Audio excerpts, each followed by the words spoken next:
My daughter is missing. Together with my husband, I came to the 1-month checkup for our baby. However, the nurse took our daughter away and hasn't returned. Frantically searching the hospital, a person stood before me. You need to escape too. To my surprise, it was the nurse who had taken charge of our daughter. She forcefully grabbed my arm and started running. She seemed frightened by something. Wait! Where is my baby? In response to my question, the nurse revealed a truth I didn't know. And I realized the true meaning behind her actions, leaving me stunned. Little did I know that this was just the prelude to the nightmare I would experience later. At 28, I gave birth to my daughter Maria and was on maternity leave. My husband, Nicholas, a senior bank employee, and I were very close. I love everything about you. Your full name sounds amazing, so let's keep it as is. Even after marriage, I kept my maiden name to avoid the hassle. We were blissfully happy, but I couldn't help but be curious about Nicholas's secretive side. I can't share much about my job. There are confidentiality obligations. He always evaded questions about where he worked and what he did. Given the strict privacy rules, I didn't press further. We both had enough to live comfortably, and I planned to return to work, so I didn't dig deeper. Little did I know that this was a grave mistake, one I'd regret deeply. At that moment, I had no idea the cruel events that lay ahead. One morning, I had just sent Nicholas off to work, and our 1-month-old daughter Maria was sleeping peacefully in her crib. Bang, bang, bang. The sound of someone pounding on our apartment door echoed through the room. Maria might wake up. I hurriedly opened the front door, only to find a thin, unfamiliar woman standing there. Her hair was bright blonde, but the roots were reddish, and the dry ends seemed to reflect her lack of composure. As soon as our eyes met, she began to panic. I can't work anymore. Please forgive me. What's going on? Who are you? Despite my questions, she continued to cry and scream, making it nearly impossible to understand her. I don't know you. I think you've got the wrong person. Terrified by her intensity, I forcefully closed the door. Still, she remained outside, sobbing and repeating apologies. Should I call the police? Just as I reached for my phone, I heard a thud from the mailbox. The woman blurted out, I can't take it anymore. Tell him to contact me. And then disappeared. Tentatively, I checked the mailbox and found a business card inside. On it was the name of a place where a man and a woman might have drinks together. Could it be, was Nicholas having an affair? Did that woman confront me because of him? For a moment, those thoughts raced through my mind, but I quickly dismissed them. Nicholas would never do such a thing. Still, I couldn't shake the unease all day, and eventually, I had to ask him. He's always coming home late, but he wouldn't be seeing someone else, right? That night, when he returned from work, I cautiously broached the subject without mentioning the woman's visit.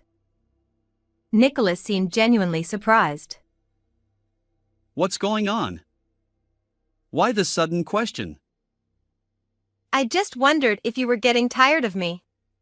It was just a passing thought. What are you talking about? I'm head over heels for you. I don't talk to other women in private. He smiled gently and hugged me. Yes, that's right, the woman must have visited the wrong house. Relieved, I still couldn't bring myself to show Nicholas her business card or throw it away. Instead, I tucked it into the kitchen drawer. About a week later, something happened. Nicholas had taken a day off, so we went together for Maria's 1-month checkup. After checking in at the hospital, our assigned nurse arrived promptly. She was about my mother's age and had a name resembling that of a certain movie heroine. Wow, how unusual. As I admired her, the nurse looked surprised for some reason and swiftly took Maria from my arms. Let's weigh the baby. Before I could respond, she hurriedly left the room. However, 15 minutes passed, then 20, and still no sign of the baby. Why was it taking so long? Worried, I peeked into the examination room, but Maria wasn't there. I think my child came to be weighed? I asked another nurse nearby, and to my surprise, she tilted her head and said, No baby came for weighing at that time. Shocked, I explained the situation at the reception desk with Nicholas. Thanks to the memorable name, they quickly investigated. Turns out, not only did they not know where the child was, but they also couldn't find the nurse. This is unbelievable. Let's split up and search. Panicked, Nicholas and I decided to comb through the large hospital. As I hurried down a corridor leading to the back exit, the nurse suddenly appeared before me. You! Where's my baby? Before I could raise my voice, she urgently signaled for silence. Don't worry. I'll guide you to your baby. And you need to escape too. She grabbed my bewildered arm and led me toward the back exit. She seemed frightened, running away from something. Finally reaching the hospital's rear exit, we found Maria's stroller tucked behind an inconspicuous pillar. There, Maria slept soundly. Oh, thank goodness. Relieved, I reached for my baby, but the nurse swiftly scooped her up. Hey! What are you doing? Ignoring my raised voice, she urged, Quickly! And continued running. Then, as she settled Maria into the child seat of a parked car outside, she instructed me to get in too. What on earth was happening? I couldn't fully comprehend, but determined to reclaim my child, I hesitantly got into the car. The nurse took the driver's seat, and we sped away. Finally, seeming a bit calmer, she cleared her throat and glanced at me. I apologize for startling you. But I couldn't speak there. We're short on time, so I'll explain briefly.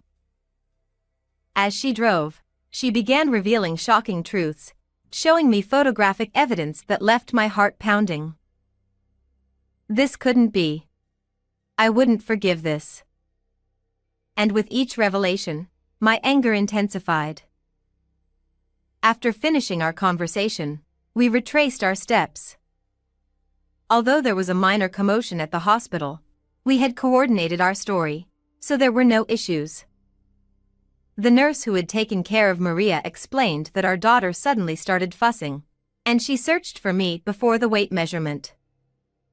However, at that exact moment, I had gone to a new restroom in a different building.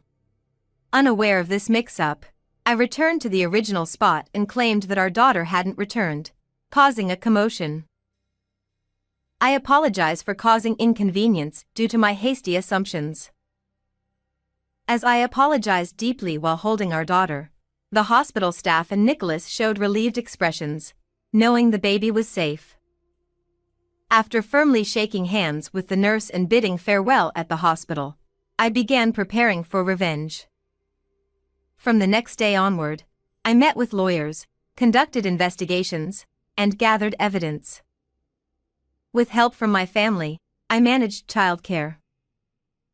Then, 6 days after Maria's 1-month checkup. All right, let's go to the movies and have a dinner date. Excitedly, Nicholas stood in the living room, putting on his jacket. We had arranged for childcare with my parents during the day, planning a rare date night. However, as we headed toward the front door as a couple, we heard a loud pounding. Let me in! Listen to me! The voice belonged to the same woman who had visited us before. Without hesitation, I opened the door. There stood the woman. Trembling Nicholas ignored her, but I took her hand and invited her inside. Nicholas protested. Hey! Don't bother with this mysterious woman. I can't just ignore her. She must have something important to say, right? I led her into the house, and Nicholas reluctantly followed. Seated on the living room sofa as I suggested, the woman began to speak. Introducing herself as Aita, she explained that she was a single mother struggling financially. She had visited a small financial company seeking a loan and encountered Nicholas. According to her, Nicholas was the owner of a lending business located in a mixed-use building. What? Weren't you a high-ranking bank employee? I exclaimed, shocked. Nicholas waved his hand in front of his face, denying it. What are you talking about? I'm certainly not some petty moneylender. But Aita stared coldly at him and continued. She felt favorably toward Nicholas, who kindly listened to her debt concerns. He advised her to borrow a large sum up front to reduce repayment amounts. It's a great deal. However, in reality, she was coerced into paying exorbitant interest, making repayment impossible. This is outrageous! Nicholas insisted. It's not me. You've got the wrong person. As I narrowed my eyes suspiciously, Nicholas repeated desperately. It wasn't me. Aita, undeterred, pulled out documents from her bag, loan agreements and transfer records, showing Nicholas's name and the company's name. She tearfully explained that she had already paid off the $20,000 loan but was now being forced to pay an additional $10,000 in interest. When she couldn't comply, she was coerced into working at a nightclub from evening until dawn, as evidenced by her diary entries.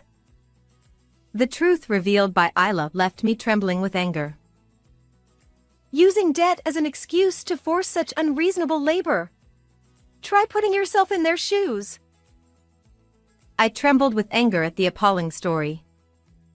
Perhaps feeling cornered, Nicholas raised his voice even louder than mine. I'm a top-notch banker. She's lying. Loan agreement? She even went to the trouble of creating such elaborate fake documents. According to Nicholas, he met Aita at a nightclub during a business engagement. Since then, she had been stalking him. Aita spread rumors that he was wealthy and worked for a major bank, saying, "He'll definitely make something of me." I kept quiet to spare you worry. After all, our child is still young. Regret washed over me as I looked at his apologetic expression. This is the perfect opportunity. Don't ever appear before me again. I want no further involvement. He glared at Aita, shouting. To think all this happened. Can I trust you? I asked Nicholas, and he nodded confidently, embracing me. Aita stared at us with a piercing gaze. Ignoring her, I discreetly retrieved a piece of paper from the living room shelf. Could you write this just in case your claims turn out to be nonsense? I playfully handed Nicholas a divorce consent form. Suddenly, Nicholas froze, as if confronted with a terrifying document. You won't even sign a consent form? You lack the courage? I showed my disappointment, and he snatched the paper, flustered. No way. Trust me. Writing a consent form is a piece of cake. I hesitated because I thought that would satisfy you. He laughed, swiftly signing the document and returning it to me. Believe in me. He thumped his chest confidently. Unable to contain myself, I burst out laughing. We did it! Success! I cheered, high-fiving Isla. Nicholas stared at our sudden excitement, eyes wide. You fell for it completely. We've exposed everything. I spread a pile of photos from a bag on the table. The photos depicted Nicholas frequenting a dubious financial company within a mixed-use building. They showed him taking multiple women to nightclubs, making them work, and withholding their wages after their shifts. Capturing the desperate pleas of these women and his heartless actions made me feel nauseous. Truth be told, I had secretly planted a GPS tracker in Nicholas's belongings and had been tailing him since the day of Maria's 1-month checkup. While Maria stayed with my parents, I gathered evidence, discovering that Nicholas ran a ruthless loan shark business. You're no bank employee. I knew it 5 days ago when Isla told me. What? I confronted him with a furious expression. In fact, when Isla first barged into our home, I had used her business card to find her and hear her side of the story. Armed with the facts she provided, we staged this performance together to seek revenge. Fabricating lies and even calling Isla a stalker. Unbelievable.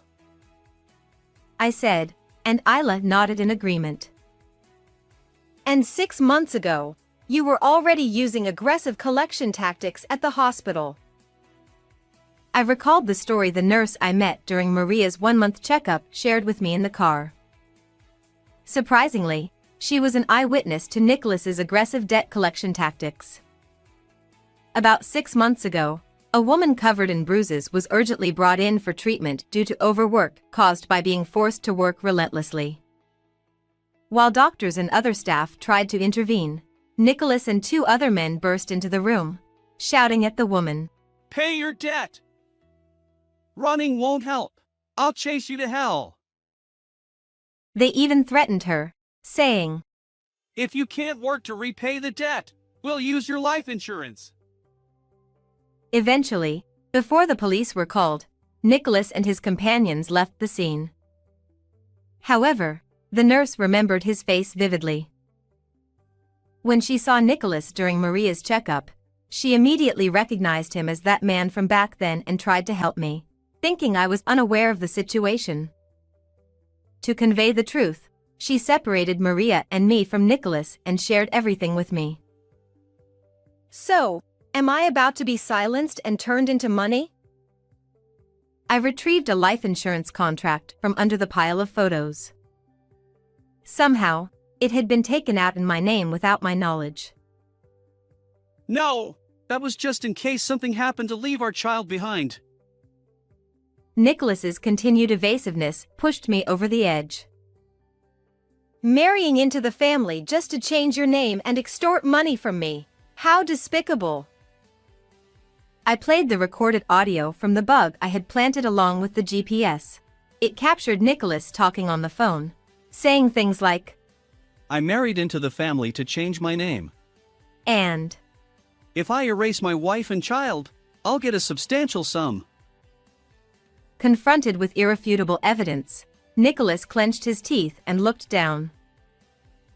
I'll report your illegal financial dealings with these women to the police. And of course, I'll provide them with this evidence. That's ridiculous. Involving the police is excessive. What are you saying after all you've done? Emotional distress compensation of $10,000, child support of $150,000, totaling $160,000. Plus compensation for the victims. And let the police handle the rest. I glared at him with contempt, and Nicholas, teary-eyed, bit his lip. But, I won't agree to a divorce. I'll haunt you forever. Nicholas seemed determined to harass me as a last resort. He flailed like a child, throwing a tantrum. However, I had the signed consent form. Well, it's too late for that. I fluttered the paper, declaring victory. Seeing this, Nicholas seemed to remember that he had signed it. His face paled, and he slumped, defeated. In the meantime, sirens sounded in the distance, and a police car arrived. While Nicholas and I argued, Isla had called for help. Nicholas, thoroughly dejected, was dragged off to the police station. Subsequently, Nicholas faced various charges. It became clear that he had extorted money from numerous people and forced them to work. Even the police officers interrogating him were furious. He was sweating and tearful during questioning. In court, the prosecutor pointed out his actions repeatedly, likely leading to more tears. The lawyer said, He'll spend years paying for his crimes in a dim room, and the compensation could amount to hundreds of thousands of dollars. Even if he gets released, he'll work tirelessly to repay his debts. Unfortunately, Nicholas only has money-minded associates. No one will help him. He'll face it alone. On the other hand, I promptly divorced him and began a new life with my daughter. Taking care of the baby was enjoyable, especially preparing her meals. I studied diligently, reading books and sharing my experiences on social media. My popularity grew, and I even published a recipe book. Plus, I got a little friendly with a male editor my age. He's dedicated to his work and great with kids. If things progress between us, I'll share with you more in the future. How did you like this story? Don't forget to subscribe to my channel. Until next time.